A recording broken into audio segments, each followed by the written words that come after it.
Bueno, pues buenas noches a todos. Bienvenidos a la sesión general de GAU.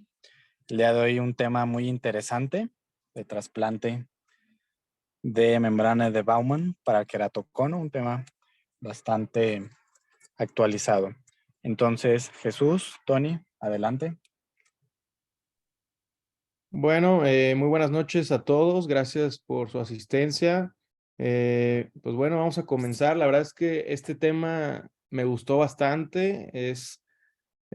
Como el doctor Antonio lo dijo, es muy novedoso. Entonces, por ser novedoso, todavía hay muchas preguntas y muchas pautas pues en este tratamiento, ¿va?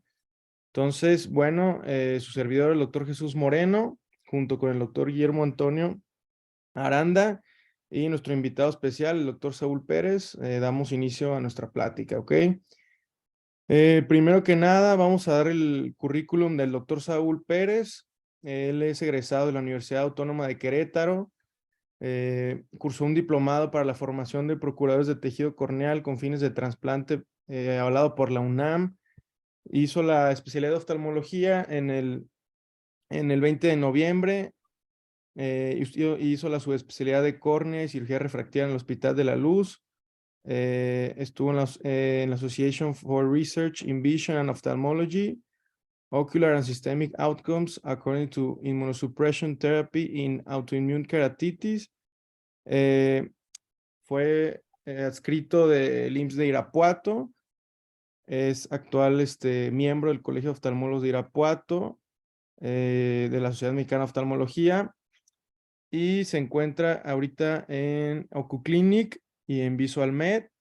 Es coordinador del programa del trasplante de córnea en el Hospital General de Irapuato. Y bueno, pues es un honor tenerlo aquí, ¿va? Le cedo la palabra al doctor Antonio. Bueno, pues muchas gracias, doctor. Y como todo, vamos a empezar hablando un abordaje general de lo que es el queratocono. Vamos a hacer un poco de énfasis en algo de diagnóstico y sobre todo en el manejo y en actualidades que hay, ¿no? En este. Pero bueno, vamos a empezar y un poco de historia rápida.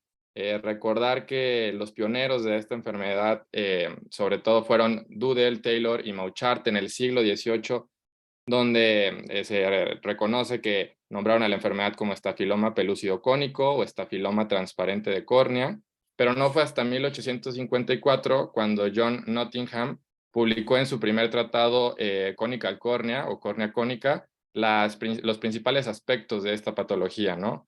Y después, bueno, también es muy importante mencionar a Sir William Bowman, quien además de ser también uno de los pioneros de desarrollar y de presentar esta enfermedad, perdón, fue de los principales que realizó manejos quirúrgicos, ¿no?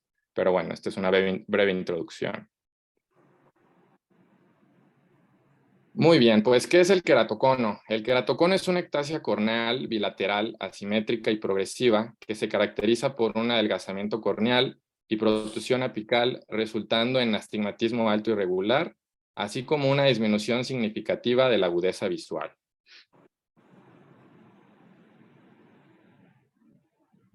En cuanto a epidemiología, la incidencia ha cambiado en los últimos años, sobre todo ahora que ya tenemos los estudios como la topografía, la cual nos ha brindado la oportunidad de detectar esta enfermedad más tempranamente. Y bueno, la incidencia aproximada es de 50 a 230 casos por 100,000 habitantes, es decir, de 1 por cada 2,000.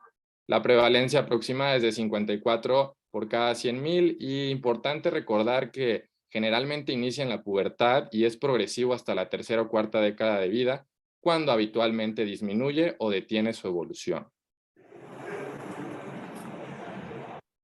En cuanto a factores de riesgo, podemos encontrar diferentes tipos de síndromes, entre ellos especialmente el síndrome de Down, Ehlers-Danlos, Marfan, osteogénesis imperfecta, atopia, sobre todo también se puede presentar, y estos dos últimos muy importantes, alergia ocular y frotamiento ocular, que también se le conoce como síndrome de González, que son los que se han asociado altamente a esta patología.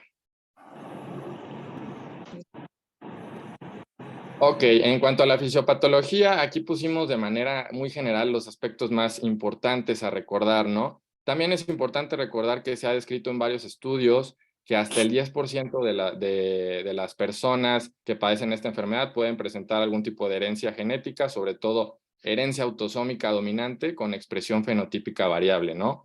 Y bueno, ¿qué es lo que sucede? De manera general, pues hay una apoptosis de queratocitos, una regulación anormal de colagenasas, proteasas e inhibidores tisulares de metaloproteasas. ¿Qué va a generar esto? Pues una alteración en la estructura de este tejido, ¿no? Sobre todo la cual se va a caracterizar por una organización aberrante del colágeno, pérdida del anclaje de fibras del colágeno cerca de la membrana de Bowman y un adelgazamiento estromal importante.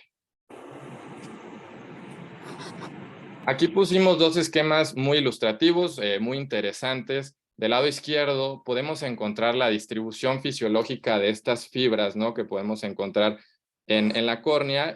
Sobre todo aquí la dividen en 4 grupos importantes. El primero, la membrana de Bowman. El segundo grupo correspondería al primer tercio anterior del estroma. El segundo grupo a los 2 tercios posteriores del estroma. Y el último a la membrana de Descemet, ¿no?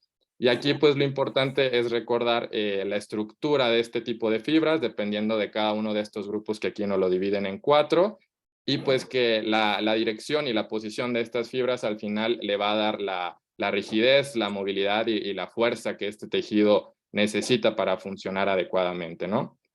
Y del otro lado podemos encontrar un esquema igual muy ilustrativo, nos pareció muy interesante agregarlo, de la alteración biomecánica que ocurre en este tipo de ectasias, las cuales se van a caracterizar sobre todo por 3 procesos, que sería fractura fibrilar, fractura interfibrilar y de igual manera de laminación, ¿no? Aquí en este esquema muy ilustrativo se ve cómo es este tipo de desplazamiento en este tipo de ectasias, ¿no?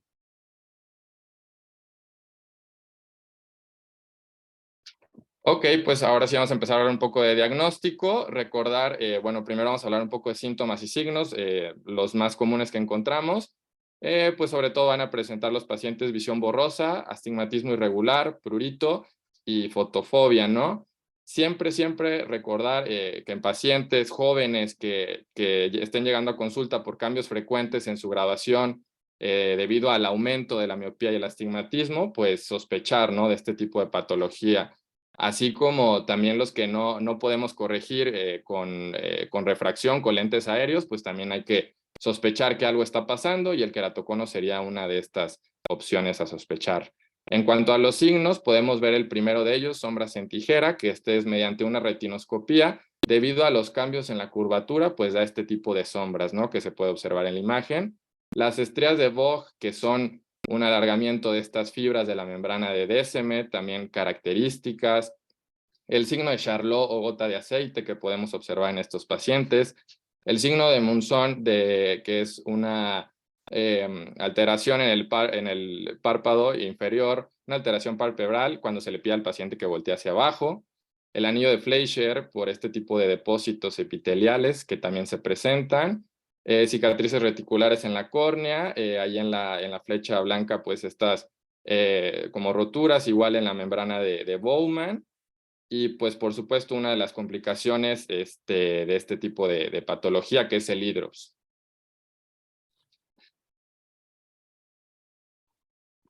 En cuanto a métodos diagnósticos, como lo comentamos, tenemos hoy en día métodos muy importantes, dentro de los cuales ahorita más adelante vamos a detallar uno de ellos. Tenemos la topografía corneal y la tomografía corneal.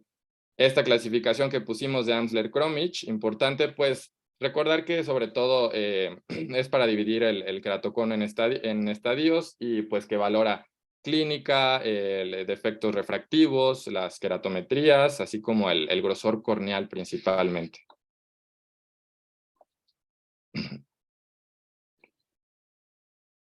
Y bueno, ¿por qué pusimos estos criterios de aquí? Porque nuestra clínica en Santa Mónica, ¿qué es lo que tenemos? Pues el Orbscan, ¿no? Entonces dijimos, pues bueno, vamos a poner una imagen que sigue en la siguiente diapositiva, muy importante para poder poner los valores más importantes a destacar en esta patología. Ahorita los voy a mencionar rápidamente, pero en la siguiente diapositiva los explicamos. Prácticamente sería la elevación, ok, bueno, está. Una elevación posterior mayor de 40 micras, una elevación anterior, ahí no viene, pero esa sería igual mayor a 20 micras.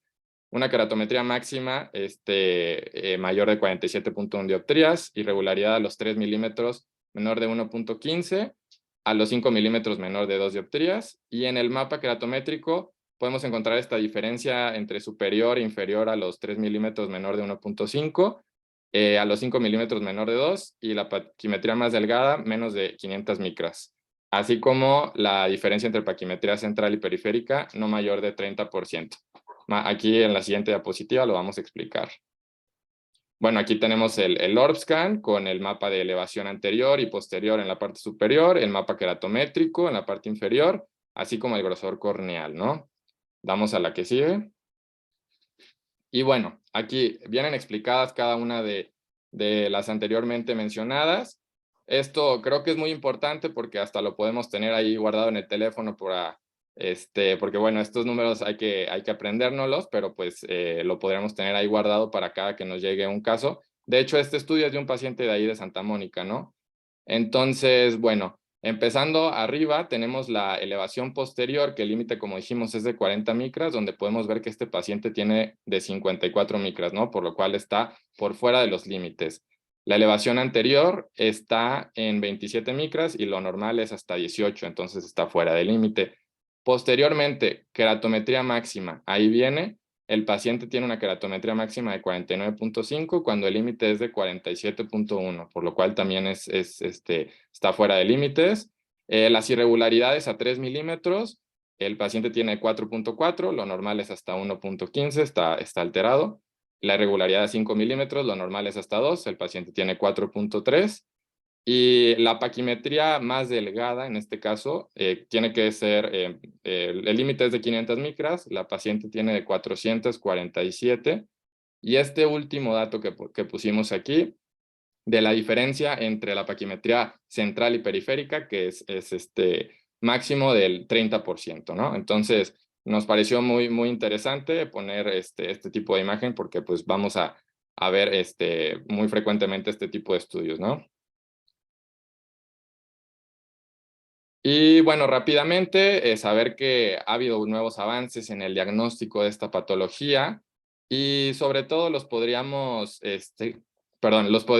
dividir en imagen, sobre todo en cuanto al mapeo del espesor epitelial y capa de Bowman. En cuanto a la biomecánica corneal, también hay nuevos estudios que se han estado desarrollando, sobre todo de espectroscopía, elastografía de coherencia óptica y correlación de imágenes digitales 3D, ¿no? Esto es un poco de lo más nuevo que hay. Biomarcadores también se han estado desarrollando y hasta ya inteligencia artificial, ¿no? Varias de estas cosas pues aún en proceso, pero es importante mencionar que están en desarrollo.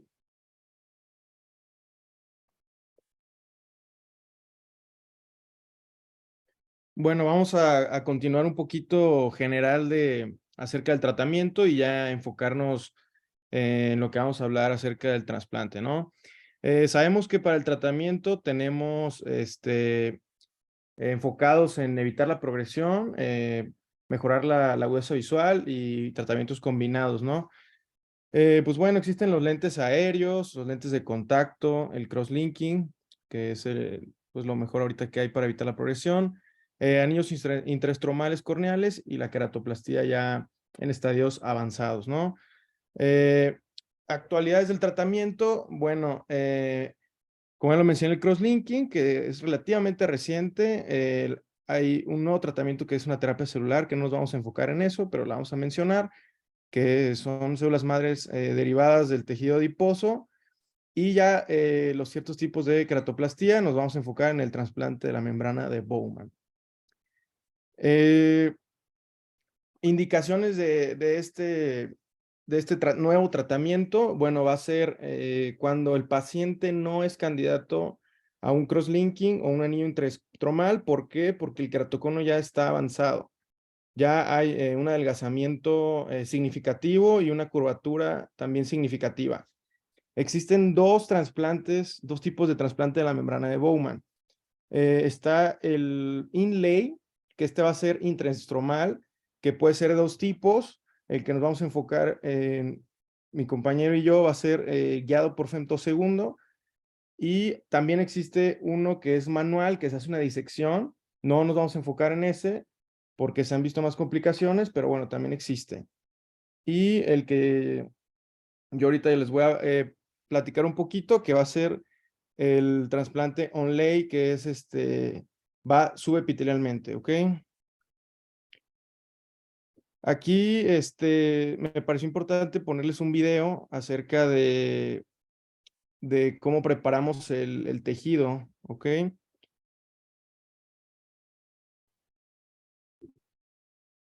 Sí, se ve.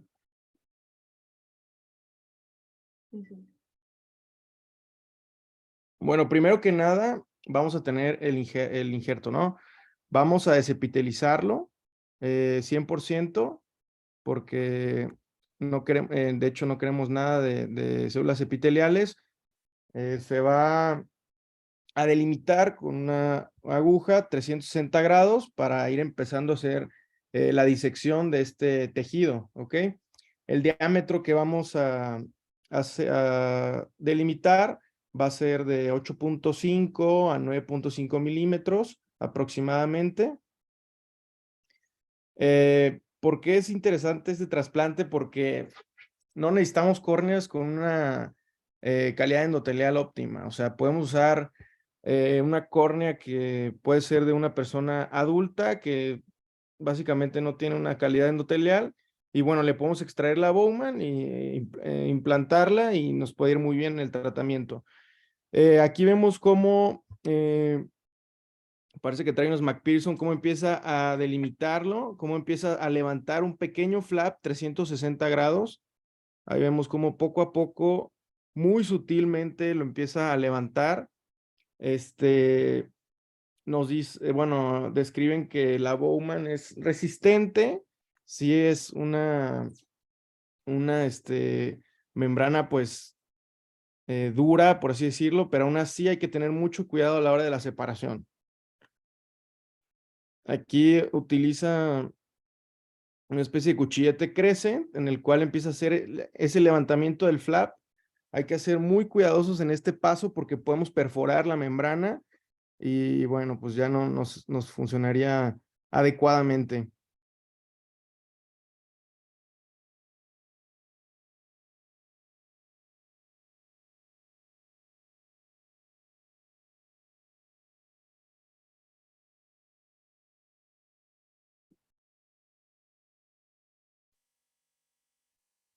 Ahí ya vemos cómo está levantándolo 360 grados.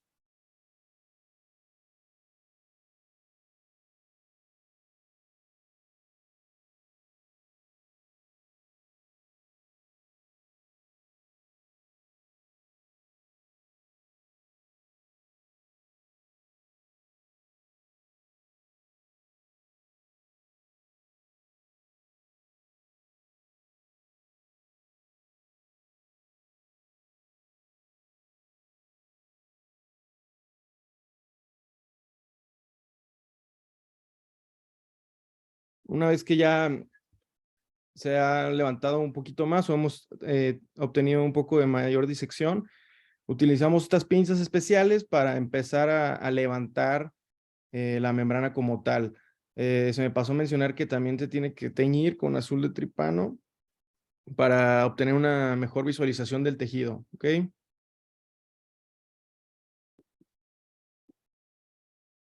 Ahí está terminando de separarla.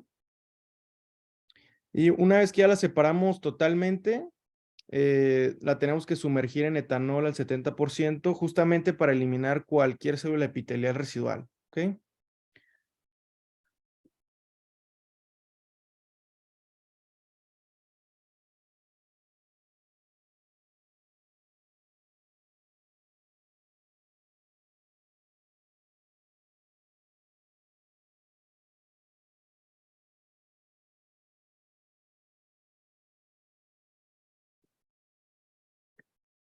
Ahí se sumergen en el etanol y bueno, ya la tenemos preparada para colocarla.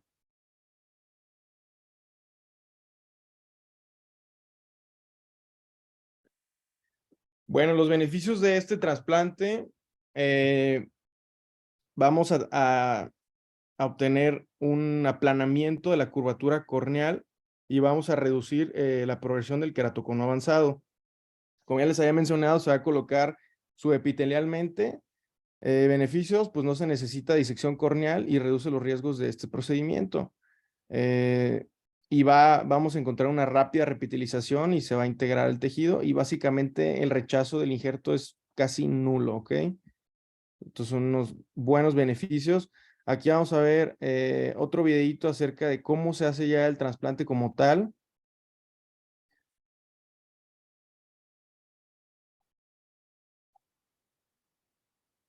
This is Dr. Brendan Cronin from the Queensland. This is Dr. Brendan. Ay. A ver, espérenme.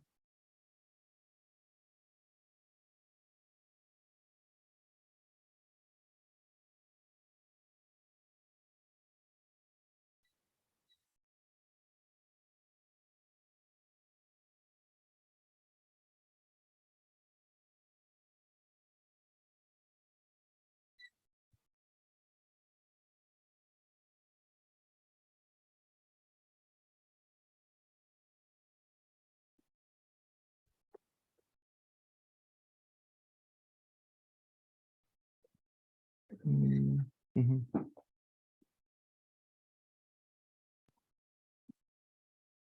Un momento, ¿eh?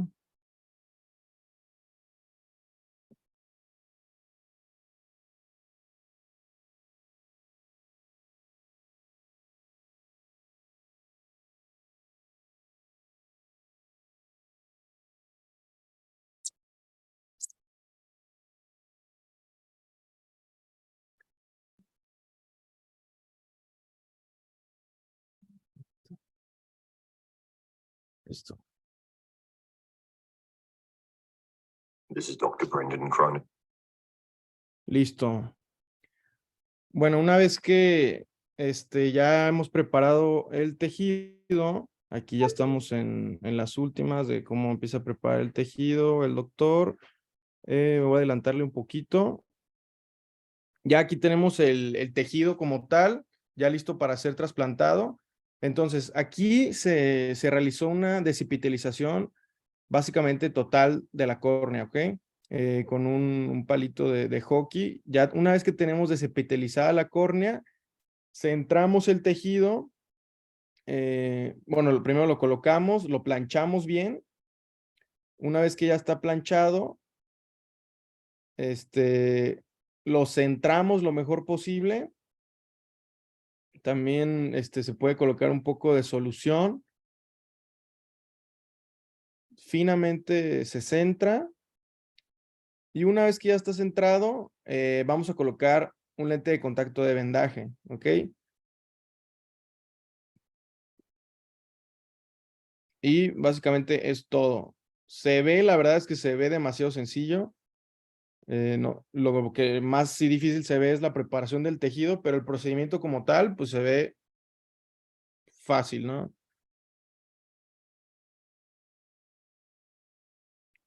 Los resultados, bueno, ahorita vamos a ver las limitaciones que existen en las conclusiones finales, pero bueno, como es tan reciente, el estudio más relevante es un estudio de 5 casos que encontraron que, bueno, solamente tuvieron una complicación como tal. Uno de los 5 pacientes tuvieron una dislocación del injerto de manera inadvertida. El estudio no menciona si fue culpa, pues, o del médico o del paciente como tal que se haya quitado el lente de contacto. Pero bueno, ¿cómo lo solucionaron? Lo volvieron a recolocar y le pusieron una membrana, un recubrimiento de membrana amniótica para mantener el injerto en sitio. La repitelización total ocurrió dentro de 2 a 3 semanas. Algo muy interesante es que hubo una disminución promedio de la queratometría máxima de 5.6 dioptrías a los 3 a 6 meses de seguimiento, y la agudeza visual mejor corregida mejoró 2 líneas o más. Aquí tenemos una imagen de un caso En el preoperatorio, si se fijan, inclusive en la biomicroscopía, se observa cómo está este adelgazamiento tan prominente y cómo observamos aquí keratometrías de hasta 81.3. A los 3 meses de seguimiento, la biomicroscopía se empieza a ver ya mucho mejor, se empieza a ver inclusive cómo este grosor corneal está aumentado, ya en las keratometrías empiezan a disminuir, ya aquí tenemos keratometrías, la máxima de 76.1 y a los 6 meses de seguimiento ya el grosor se ve básicamente pues normal, pero pues sí tenemos unas keratometrías ya mucho más planas a comparación de cómo estaban, de 75.9. Entonces, si la comparamos, cómo inició, keratometría máxima 81.3, a los 6 meses de seguimiento, 75.9. Las complicaciones que se han descrito, la perforación corneal, más que nada en el inlay, porque pues en el onlay se ve básicamente que es un tratamiento seguro. El aumento keratométrico, inclusive mencionan que también se puede realizar un tratamiento de crosslinking posterior al trasplante y ya tendríamos un grosor corneal mucho más seguro para realizar un crosslinking. La verdad es que no revisamos acerca de eso, solamente lo mencionan en un artículo. Y bueno, sí ha habido casos de hidrops agudo. ¿Ok? Bueno, continuamos con el doctor Antonio. Bueno, pues ahora que ya escuchamos este tipo de técnica de trasplante de membrana de Bowman, vamos a presentar una variante igual de este tipo de técnica utilizando láser de femtosegundo y un inyector de lente intraocular. Y pues bueno, en este artículo que podemos ver, que se titula Injerto de membrana de Bowman y estroma, usando un inyector de lente intraocular para el manejo de queratocono, pues básicamente describe un trasplante intraestromal tanto de la membrana de Bowman, pero de igual manera del lentículo de estroma y Bowman como injerto. Esto se va a realizar usando un láser de femtosegundo y un inyector de lente intraocular. Ahorita vamos a explicar cada parte de este procedimiento. Bueno, este procedimiento tiene como objetivo de igual manera aumentar el grosor de la córnea, proporcionar aplaneamiento en el área cónica y aumentar su estabilidad biomecánica. Las ventajas incluyen, por supuesto, una reacción inmunitaria reducida, una invasividad mínima y cirugía más corta en comparación con un DAL con un injerto de espesor total, ¿no? Importante mencionar que cicatrizaciones corneales anteriores o grosores corneales muy irregulares pueden llegar a dificultar un poco la realización del femtoláser. Entonces, la técnica quirúrgica la podemos dividir prácticamente en 3 partes, ¿no? La primera será la preparación del pocket intraestromal, donde vamos a poner nuestro injerto. La segunda va a ser la preparación de este injerto de Bowman y estroma. Y la tercera, pues ya va a ser la inyección del injerto Bowman estromal en el pocket, ¿no? Rápidamente vamos a describir una y posterior a esto igual ponemos un video muy rápido donde explica estos 3 pasos. El primero de ellos, como dijimos, la preparación del pocket intraestromal. Pues, ¿qué sucede aquí? Se genera un pocket utilizando un láser de femtosegundo. La energía de los cortes laterales se redujo al mínimo para evitar este tipo de cortes, ¿no? Un corte de manera lateral. El segundo paso sería la preparación de este tipo de injerto, del injerto de Bowman y estroma, a diferencia de la técnica que nos mencionó el doctor Jesús, donde solo es este trasplante de membrana de Bowman. Y se preparó el injerto a partir de córneas sanas de donantes humanos, asistido por femtosegundo, como ya mencionamos. El tejido de la córnea se montó en una cámara anterior artificial, conectada con una solución salina equilibrada, y después de montar el tejido donante, se debridó el epitelio igual con alcohol isopropílico al 70% por 30 segundos, y se marcó el limbo con colorante violeta de genciana para garantizar un buen centrado del injerto.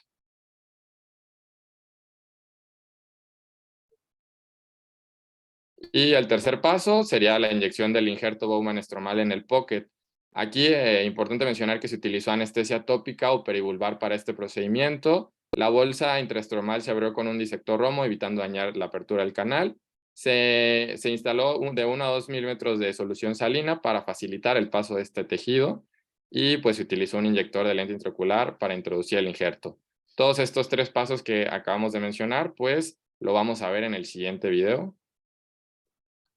Si gusta, doctor, adelantarle como al 2.18, por favor.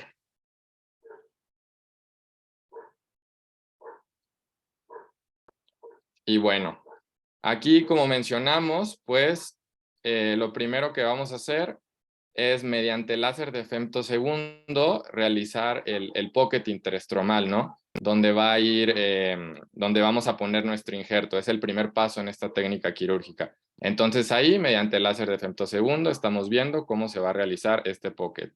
Las medidas que utilizaron para realizar estos cortes las individualizaron dependiendo de cada caso, del grosor corneal de cada paciente. Y bueno, pues es lo que podemos ver aquí, ¿no? Con las medidas que detallan en la parte superior. Posteriormente, como comentamos, se debrida el epitelio con alcohol al 70% por 30 segundos. Se coloca lo que podemos ver ahí, puntos para delimitar el limbo con violeta genciana para poder centrar muy bien este injerto, ¿no? Bueno, para poder centrar muy bien el área.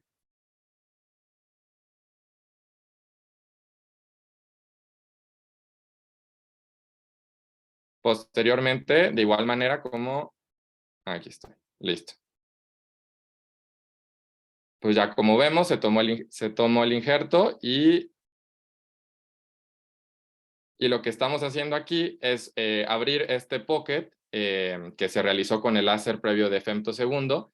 Y lo interesante igual aquí es que así como en cirugía de catarata con un inyector de lente intraocular, pero en este caso pues a la zona intraestromal es donde se va a colocar este injerto, ¿no? Entonces está muy interesante cómo ahí se va introduciendo el injerto que se colocó en el inyector y prácticamente en el pocket que realizamos con el femtosegundo pues se va colocando. Aquí nada más es muy importante el posicionamiento que se puede observar y que quede muy bien centrado, ¿no? Es altamente importante esto.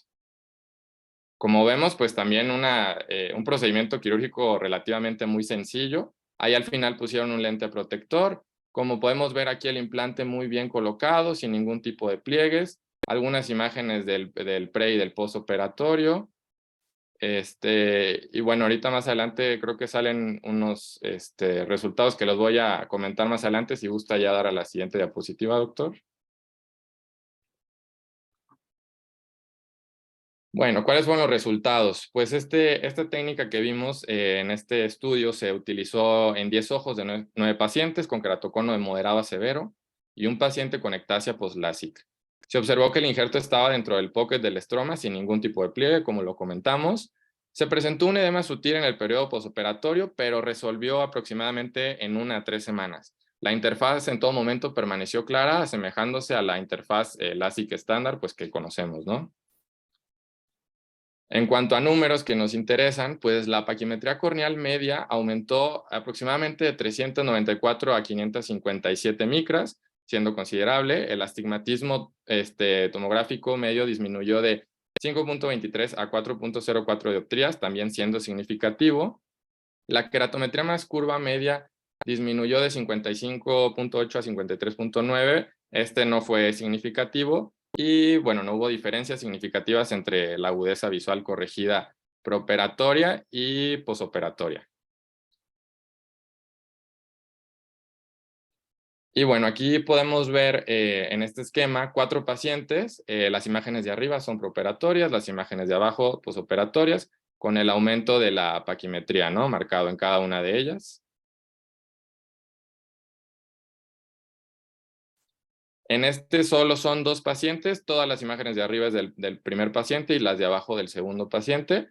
Las primeras del lado izquierdo con la letra A pues corresponden al mapa de elevación posterior, ¿no? Que fueron preoperatorias y luego ya empieza la posoperatoria y con las visitas subsecuentes podemos ver una ligera igual aplanación de este tipo de elevación, igual con resultados pues esperanzadores. Conclusiones de este tipo de técnica, pues este tipo de técnica le brinda a los cirujanos otra gran opción para el manejo de queratocono. En la actualidad la técnica tiene como objetivo, como lo mencionamos, estabilizar la progresión del queratocono y aumentar su espesor total estromal, especialmente en pacientes donde el cross-linking es todo un reto. Serán necesarios más estudios comparativos con un seguimiento más prolongado para comprobar si esta técnica puede ser una alternativa para el cross-linking corneal. Bueno, ya como conclusiones generales, pues este nuevo trasplante o tipo de trasplante nos abre un nuevo panorama para el manejo del queratocono. Habrá que realizar la técnica, pero bueno, se observa relativamente sencilla, con resultados prometedores. Pero bueno, pues claramente se requieren estudios de mayor muestra y seguimiento para continuar valorando la eficacia, que la verdad es que no dudo que estén haciendo ya estudios más de mayor muestra, pues, que en el futuro podamos leer y ver, e inclusive realizar algún protocolo o algo así, sería bastante bueno. Pero pues, bueno, el problema del inlay es que, bueno, necesitas, bueno, el que es con femtosegundo, pues claramente necesitas el femtosegundo, necesitas ese acceso a esto.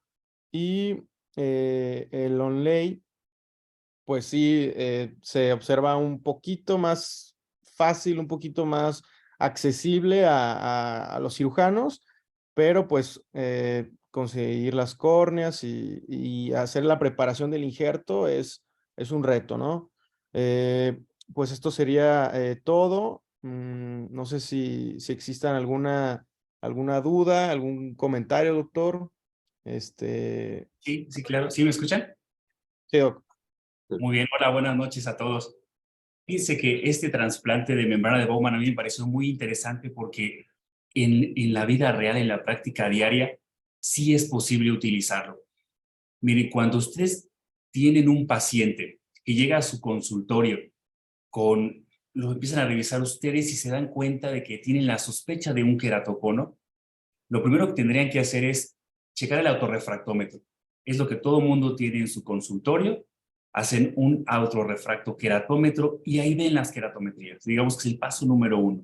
Si ven que está por encima de 47, inmediatamente hay que pedir un Orlscan o un Pentacam, que sería lo más nuevo que se está usando ahorita.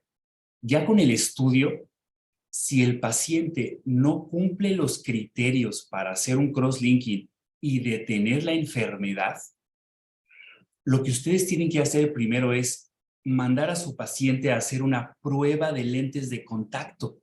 Los lentes de contacto esclerales vinieron a revolucionar por completo el tratamiento del cono. Ustedes imagino que tienen en el hospital algún departamento de lentes esclerales. Los lentes esclerales se hace únicamente una prueba. Ya con la prueba tú tienes que demostrar que el paciente tiene una buena capacidad visual para que valga la pena continuar con los siguientes tratamientos. Si tú haces una prueba de lente de contacto y el paciente no ve bien, no tiene caso ni siquiera hacer cross-linking. Inmediatamente paras y te pasas a un trasplante lamelar anterior o penetrante. Si tu paciente ve bien con lente de contacto, entonces sí, haces un cross-linking cuando es candidato, y si no fuera candidato, es decir, que tuviera queratometrías mayores a 50, que la paquimetría estuviera muy delgada y no te permite hacer un cross-linking, tienes la opción de hacer un trasplante de membrana de Bowman. Lo que estábamos haciendo antes era, si tu paciente no era candidato a cross-linking, pues le mandabas tu lente de contacto y esperabas que con el tiempo se estabilizara o que siguiera avanzando hasta que el paciente tuviera una disminución de agudeza visual lo suficientemente grande para ponerle un trasplante. Porque cuando el paciente ve bien, prefieres dejarlo con sus lentes lo más que te aguante. Ahorita con estos trasplantes de membrana de Bowman, nosotros lo que hacemos es compramos las córneas. Lo que tú dijiste, Jesús, es súper importante porque no necesitas una córnea ópticamente viable. se pueden utilizar córneas tectónicas. Los oftalmólogos que tenemos la especialidad en córnea, tenemos contratos o tenemos posibilidad de darnos de alta en bancos de ojos en Estados Unidos. Por ejemplo, yo estoy dado de alta en un banco de ojos en Florida. Ellos te muestran todas las córneas disponibles para todos los tipos de tejidos. Y ahorita, antes de la plática, me metí para ver el costo de una córnea tectónica y el costo es de $400. Eso quiere decir que con alrededor de 7,000 pesos, tú haces una transferencia, ellos te mandan una córnea tectónica lista para que tú, llegando al quirófano, hagas la disección que nos mostraron aquí en la plática, tomas tu membrana de Bowman, quitas el epitelio de tu paciente, le pones la membrana de Bowman nueva, esperas a que se adhiera y después le pones a tu paciente los lentes de contacto esclerales.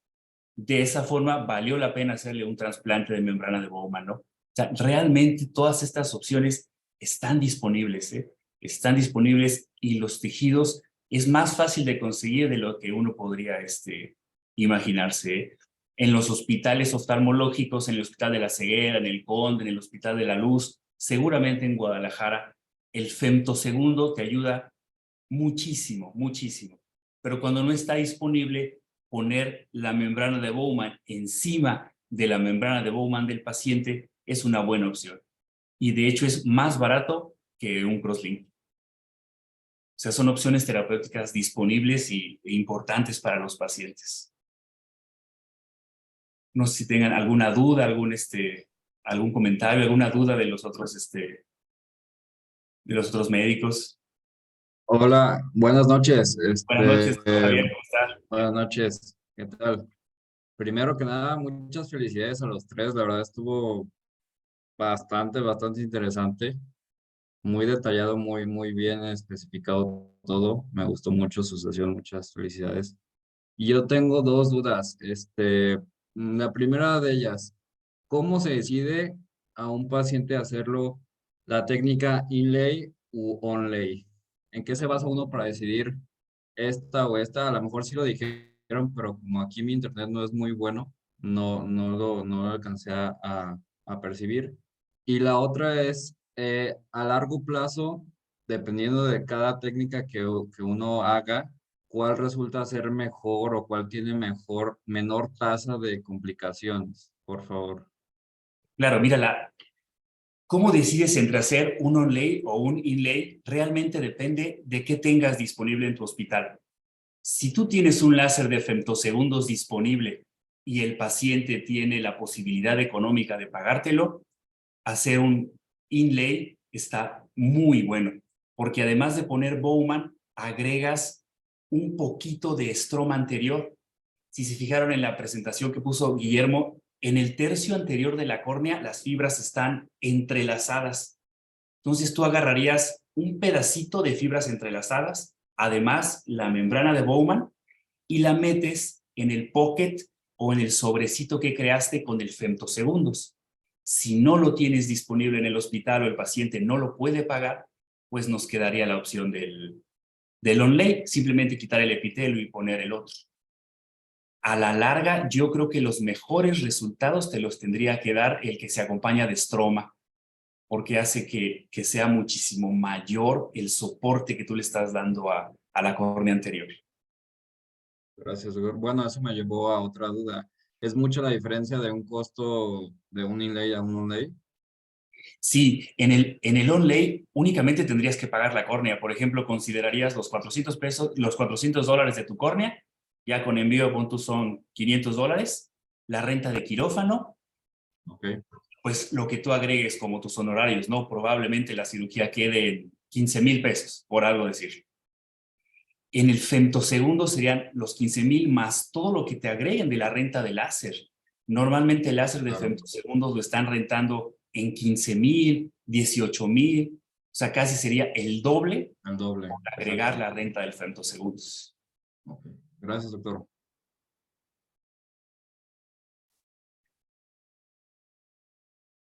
¿Alguna otra duda, algún comentario? ¿Ustedes sí tienen lentes de contacto esclerales? Sí, los mandamos a adaptar, doctor. Sí, es que son muy, muy, muy importantes. De verdad, yo les recomendaría a todos sus pacientes con cono, antes de indicarles cualquier tratamiento, tienen que demostrar que ven bien con los lentes.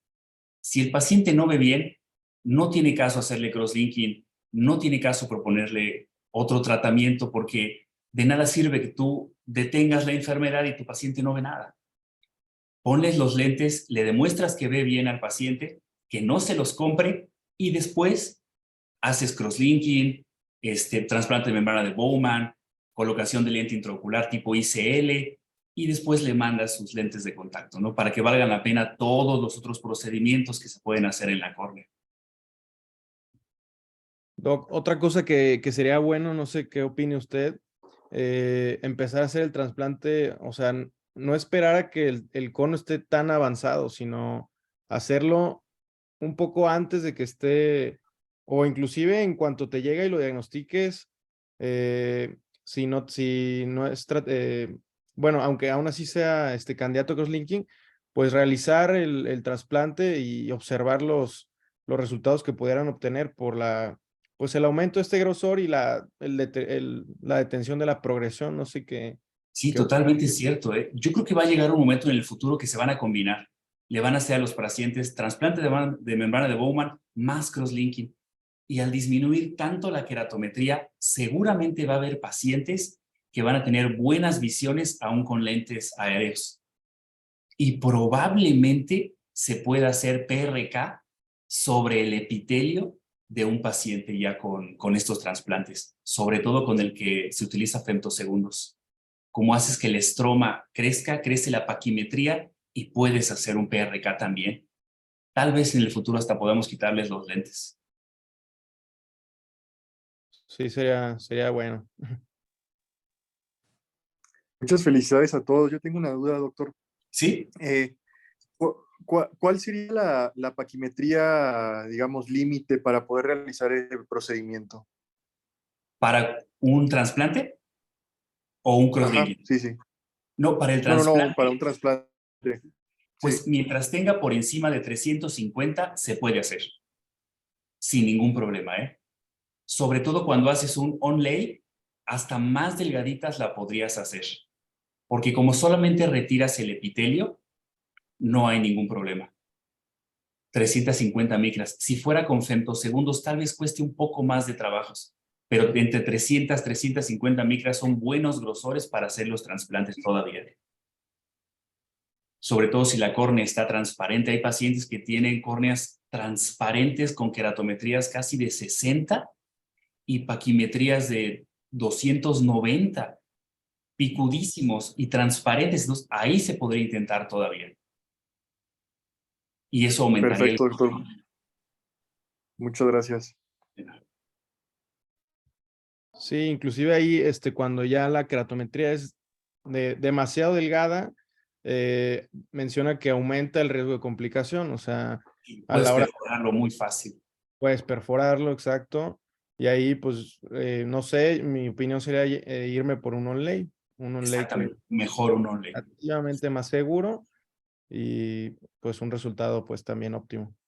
Claro. Buenas noches. Primero que nada, excelente ponencia, doctores. Nada más, igual tengo una duda. Digamos, ya con un paciente que llegó con sospecha de queratocono, o más bien ya diagnosticado, ¿hasta qué edad todavía podríamos recomendar el crosslinking? Por ejemplo, el paciente más joven que yo he hecho ha sido de 6 años y el más grande que yo he hecho ha sido de 40 años. Cuando a ustedes les llega un paciente por encima de los 35, 40, yo les recomendaría esperar, hacer un ORB-scan, citarlo en 6 meses, repetirlo. Si no hay cambios, citarlo en 1 año y repetirlos. O sea, tú tendrías que demostrar que hay un aumento en el cono para justificar el crosslinking en un paciente por encima de 40 años. Porque la mayor parte de los artículos demuestran que después de los 40 ya no hay progresión. Casi el paciente mismo como que nos comenta, oye, ¿sabes qué? He notado que sigo viendo menos y menos y menos. Eso pasa en los más jóvenes, pero en los más grandes es raro que haya progresión. Más bien habría que esperar y demostrar que progresen. Muchísimas gracias, doctor, y muchas felicidades a los doctores.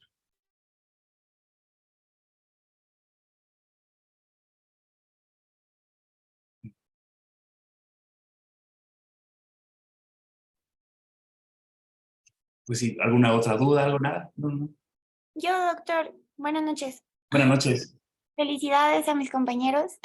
Nada más una preguntita rápida, de eso que comentó de la colocación de los lentes esclerales previo para ver si mejoran, o sea, su protocolo de usted, o sea, en ese momento, o sea, se los manda a hacer, hace la prueba y ya con que mejoren ya check, o se los deja por un periodo, o qué protocolo sigue usted. Sí, normalmente llega el paciente con una topografía o una tomografía que nos demuestra cono. Digamos que paso 1. Paso 2, prueba de lente de contacto. Solamente prueba, que no se los vaya a comprar. Lo mandas con el contactólogo y el contactólogo te regresa un resumen donde te dice, ojo derecho alcanzó una capacidad visual de 20/20, ojo izquierdo capacidad visual de 20/50.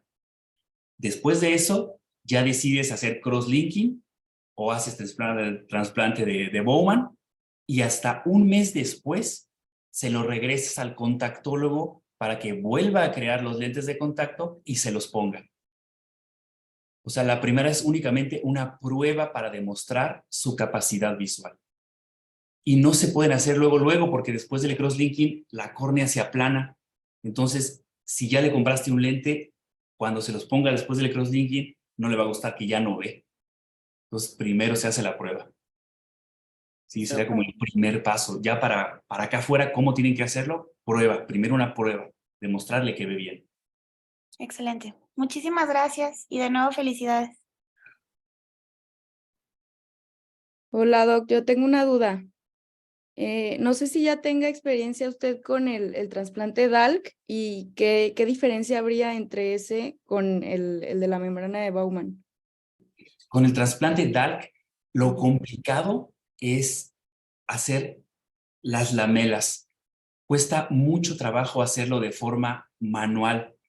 O sea, si tengo experiencia, pones la burbuja, vas disecando y los resultados son buenos, pero son mejores cuando el femtosegundos lo tienes disponible, porque pones a tu paciente, marcas la forma que tú quieres para tu trasplante y el femtosegundos te lamela súper bonito la córnea, tú la retiras como si fuera una tapita y en los bancos de ojos tú ya pides la córnea precortada. Entonces, si tú mandaste un sombrerito, de Estados Unidos te mandan un sombrerito que va a entrar donde tú lo cortaste. Y ya nada más pones 3, 4 puntos y los resultados son muy buenos, sobre todo con femtosegundos. Ok, muchas gracias, doc.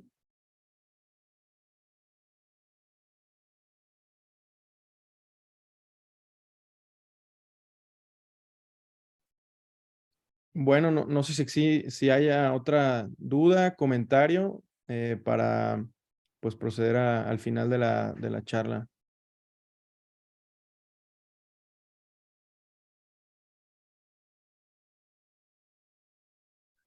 Bueno, pues damos por terminada la sesión. Muchísimas gracias, doctor Saúl, por su tiempo y por toda la información que nos mandó y el apoyo. Se lo agradecemos mucho. Gracias por escucharnos, a los participantes de la plática y pues bueno, sería todo. Muchas gracias. Muchas gracias, doctor. Muchas gracias, felicidades. Con toda confianza. Buenas noches, felicidades a todos. Hasta luego. Gracias, buenas noches, felicidades. Buenas noches. Cualquier duda, Antonio, que tengas en tu residencia o algo así, con toda confianza, me puedes decir, lo que necesites. Muchas gracias, doctor. Sí, muchas gracias y nuevamente por todo el apoyo. La verdad que muy agradecidos con usted. Con todo gusto, Es súper importante que aprendan a leer los Orbscan y los Pentacam. Si en algún momento necesitas, te mando toda la información para que les compartas cómo leer un Pentacam. Y ni siquiera tienen que aprendérselo, de verdad, Con que tengas tu tablita de por encima de 20, por debajo de 40, y tengas todos tus valores, en cualquier guardia lo sacas a ver, por encima de 20, vas palomeando y detectas un cono bien fácil de verdad. Sí, sí, sí. La verdad que sí. Bien. Sí, sí, está muy interesante todo. Sí, muchísimas gracias por Que todo. estén muy bien. Hasta luego. Bueno, nos vemos. Hasta luego.